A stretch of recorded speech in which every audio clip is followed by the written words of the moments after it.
అసెంబ్లీలో 2 సార్లు ప్రత్యేక హోదాపై తీర్మానం చేసి పంపించాక తెల్లవారితే అసెంబ్లీ ఉందనగా ఎందుకు అసెంబ్లీని కన్సిడర్లోకి తీసుకోకుండా మీరు స్వాగతిస్తున్నారని ప్రకటన చేశారు? లాలూచి పడ్డారా లేకపోతే రాష్ట్ర ప్రయోజనాలు తాకట్టు పెడుతున్నారా? 10 లక్షల కోట్ల ప్రయోజనాలు వస్తాయి ప్రత్యేక హోదా ఇస్తే, అలాగే 5 లక్షల ఉద్యోగాలు వచ్చే అవకాశాన్ని ఎందుకు పోగొడుతున్నారని తీవ్ర స్థాయిలో విమర్శలు చేస్తూ ఉన్నారు వైసీపీ ఎమ్మెల్యేలు. ఇక కేంద్ర పర్యటనపై చంద్రబాబు తీరును తప్పట్టారు వైసీపీ ఎమ్మెల్యే రోజా.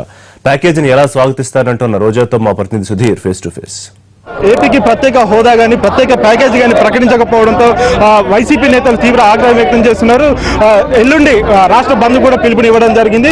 గత కొద్ది సంవత్సరాలుగా ఏపీకి అన్యాయం జరుగుతుంది, రాష్ట్ర విభజనతో అన్యాయం జరుగుతుందని చెప్పేసి చెప్తున్నారు. మనతో పాటు ఎమ్మెల్యే రోజా గారు ఉన్నారు, వన్ చేస్తున్నారు. చెప్పండి మేడం, ఈ రోజు ప్రత్యేక హోదా ఇవ్వకుండా ఏదో ప్రత్యేక ప్యాకేజీ ఆంధ్రప్రదేశ్ కి ఇచ్చేసి చాలా గొప్ప పని చేశామన్నట్టు కలరంగిస్తుండటం దురదృష్టకరం.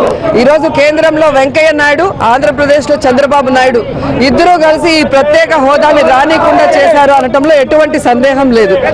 ఆ రోజు కాంగ్రెస్ అడ్డదిడ్డంగా ఈ రాష్ట్రాన్ని విభజించి 100% తప్పు చేస్తే, ఈ రోజు 2.5 సంవత్సరాల చిన్న బిడ్డని గొంతు నిలిపి చంపేసి ఈ రోజు బీజేపీ తెలుగుదేశం పార్టీ 200% తప్పు చేసింది.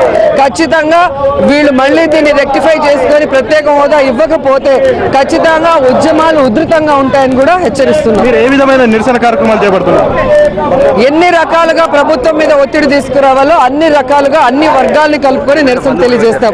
అలాగే బంద్ కూడా మరి మా నాయకుడు జగన్మోహన్ రెడ్డి గారు అనౌన్స్ చేయడం జరిగింది.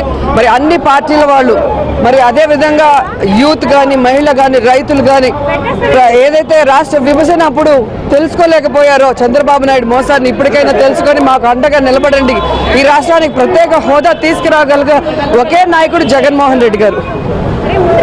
ఓకే, రోజా గారు చెప్తున్నారు ఆంధ్రప్రదేశ్ కు ప్రత్యేక హోదా కానీ ప్యాకేజ్ కానీ ఇవ్వట్లేదు కాబట్టి ఎల్లుండి బంద్ నిర్వహిస్తామని చెప్పేసి చెప్తున్నారు. ఈ విషయంలో యువత అందరినీ కూడా కలుపుకొని ఉద్యమాలు చేస్తామని కూడా చెప్తున్నారు. కెమెరామెన్ గణపతి, సుధీర్, ఎన్టీవీ, హైదరాబాద్.